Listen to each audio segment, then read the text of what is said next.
ముందుగా ఆయన న్యాయవాది అందరికంటే, తర్వాత జాతీయ నాయకులు, మూడోది కాన్స్టిట్యూషన్ చైర్మన్. నిజంగా ఆయన ఈ కాన్స్టిట్యూషన్ని మనం ఫాలో అవుతుంది, మన ఇండియా అంతా కూడా దాని మీదే ఆధారపడి ఉంది కాబట్టి ఆయన స్మరించుకోవడం చాలా మంచి విషయం. మన మిత్రులు పట్టణంగా ఏర్పాటు చేసినందుకు వైస్ ప్రెసిడెంట్ గారు, ఇతర కార్యవర్గానికి, న్యాయవాద మిత్రులారు, ఈరోజు భారత రాజ్యాంగ నిర్మాత డాక్టర్ బిఆర్ అంబేద్కర్ వర్ధంతి మనం జరుపుకుంటున్నాం. ఈరోజు మరి మన రాజ్యాంగం మీద పెద్ద ఎత్తున దాడి జరుగుతోంది. ఈ రాజ్యాంగాన్ని మార్చాలని చెప్పేసి ప్రయత్నాలు జరుగుతూ ఉన్నాయి. అందులో భాగంగానే ఈరోజు న్యాయవాదుల్ని కూడా ఉపయోగించుకుని, ఒక వర్గం న్యాయవాదులను ఉపయోగించుకుని ఈరోజు మరి రాజ్యాంగం రూపొందించినప్పుడు ముసాయిదా కమిటీలో కానీ తర్వాత కానీ ఆమోదించినప్పుడు కానీ సెక్యులరు, సామ్యవాదం అనే పదాలు లేవు. తర్వాత చేశారు, వాటిని తీసేయాలని చెప్పేసి సుప్రీంకోర్టులో మరి పిటిషన్ వేసిన పరిస్థితి చూసాం. మరి కోర్టు కూడా ఈ సందర్భంగా సుప్రీంకోర్టు కూడా వాళ్ళకి ఎవరైతే పిటిషనర్స్ ఉన్నారో వాళ్ళకి కూడా చెప్పడం జరిగింది. ఏమనంటే కొంచెం ఘాటుగానే చెప్పడం జరిగింది. ఈ దేశం సెక్యులర్గా ఉండడం మీకు ఇష్టం లేదా, లేకపోతే సామ్యవాద అనే పదం మీకు రుచించట్లేదా అని చెప్పేసి. ఎందుకని మన భారతదేశం భిన్నత్వంలో ఏకత్వం కలిగిన దేశం. ఈ భారతదేశంలో వివిధ జాతులు, వివిధ మతాలు, వివిధ కులాలు, వివిధ తెగలు, విభిన్న సంస్కృతులు, ఆచార సాంప్రదాయాలు కలిగిన దేశం. ఇది మన డైవర్సిటీ. ఈ డైవర్సిటీని ఈరోజు దెబ్బతీయడానికి కొంత ప్రయత్నం జరుగుతూ ఉంది ఇప్పుడు. కాబట్టి డాక్టర్ బిఆర్ అంబేద్కర్ గారు ముందు చూపుతోటి ఈరోజు అట్టడి వర్గాలకు కానివ్వండి, దళితులకి, బీసీలకి, ఆదివాసీలకి, గిరిజనులకి, మహిళలకి, అందరికీ, అన్ని వర్గాల వారికి కూడా ఈరోజు రాజ్యాంగంలో అనేక అంశాలు పొందుపరిచి ఉన్నారు. ఈరోజు సమానత్వం గురించి కానివ్వండి, వాక్సభ స్వాతంత్ర హక్కు గురించి కానివ్వండి, జీవించే హక్కు గురించి కానివ్వండి, అన్నింటి గురించి ఈరోజు రాజ్యాంగంలో మరి ముందు చూపుతోటి ఆ రోజే రాజ్యాంగం రాయడం జరిగింది. మరి అంబేద్కర్ గారికి నివాళులు అర్పించడం అంటే ఈరోజు స్వాతంత్ర స్ఫూర్తితోటి అనేక రాజ్యాంగాలు పరిశీలించి మరి ఎంతో ముందు చూపుతో రాసుకున్న రాజ్యాంగాన్ని ఈరోజు మనం అందరం కూడా కాపాడుకోవాల్సిన అవసరం ఉంది. ముఖ్యంగా న్యాయవాదులుగా మనం అంబేద్కర్ రాసిన రాజ్యాంగం ద్వారా చేయబడిన చట్టాల ద్వారా మనందరం కూడా ప్రాక్టీస్ చేస్తూ ఉన్నాం. కాబట్టి ఆ రాజ్యాంగాన్ని కాపాడుకోవాల్సిన బాధ్యత, దాంట్లో ఉన్న విషయాల్ని ప్రజలకి తెలియజేయాల్సిన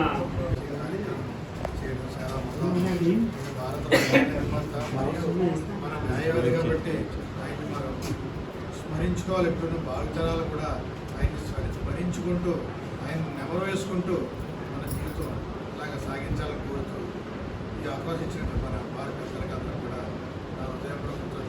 భారత సోషల్ సందర్భంగా ఇవాళ మనం అంబేద్కర్ వర్ధంతి దినోత్సవం సందర్భంగా మనం వాళ్ళ పూలమాలు వేసి సత్కరించాము. కొంతమంది కొన్ని ఫంక్షన్స్కి ఇలా ఎందుకు చేయట్లేదని ఎగ్జిక్యూటివ్ బాడీని అడుగుతున్నారు. ఫర్ ఎగ్జాంపుల్, గాంధీ గారి బర్త్డే వచ్చినప్పుడు, లేకపోతే నెహ్రూ గారి బర్త్డే వచ్చినప్పుడు, లేకపోతే మొహమ్మద్ జిన్నా గారి బర్త్డే వచ్చినప్పుడు ఇలా అడుగుతున్నారు. మనం అంటే ఎవరికి ప్రత్యేకం ఒక సంస్థకి లేకపోతే ఒక క్యాస్ట్కి కాదు, మనం అందరం భారత సోషల్లో మనం అందరం సోదరులు అనడం మనకి వాళ్ళు కుదిరింది, అందరం కుదిగా వేసాం. అంతేగాని దీనికి కొంతమంది వ్యతిరేక అర్థాలు తీసుకొస్తున్నారు. కొన్ని పార్టీలు చేయట్లేదు, ప్రెసిడెంట్ అడగడం చెప్తారు. దయచేసి అలా అన్యత భావించాలి. మనం అందరం ఉంటే మనం కుదిరిన ఫంక్షన్ చేద్దాం. చాలా ఆనందకరం. ఏం లేదంటే ఇలాంటి ఏంటంటే ఒక ఇంకా అంబేద్కర్ గారి గురించి ప్రత్యేకంగా మనం చేయడం అవసరం ఉంది. ఎందుకంటే మన భారత రాజ్యాంగ నిర్మాత మనం నడిచి ప్రతి నడకాలు కూడా ఆయన రచించిన రాజ్యాంగం ద్వారా జరుగుతుంది. అందుచేత ఆయనకి వర్ధంతి సమాజంలో ఎక్కడ తప్పలేదు. నిజంగా ఈ సమాజం అందరికీ కూడా ఈ అవకాశం ఇచ్చిన న్యాయవాదులు కూడా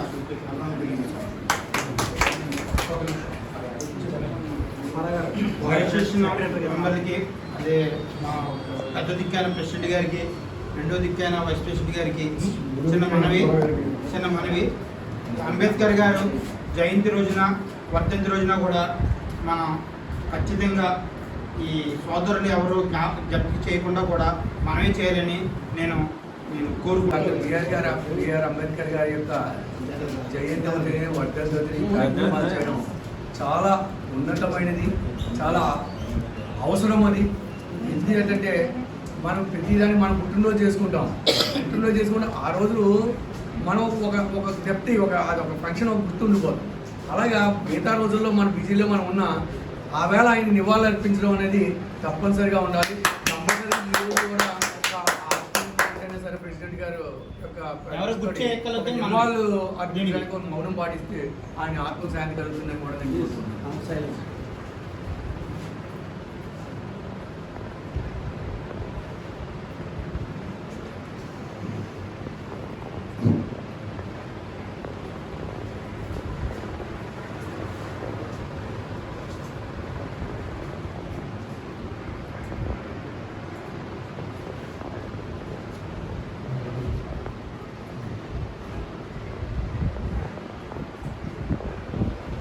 जय भीम जय भीम जोहार डॉक्टर बी आर अम्बेडकर जोहार जोहार डॉक्टर बी आर अम्बेडकर जोहार जोहार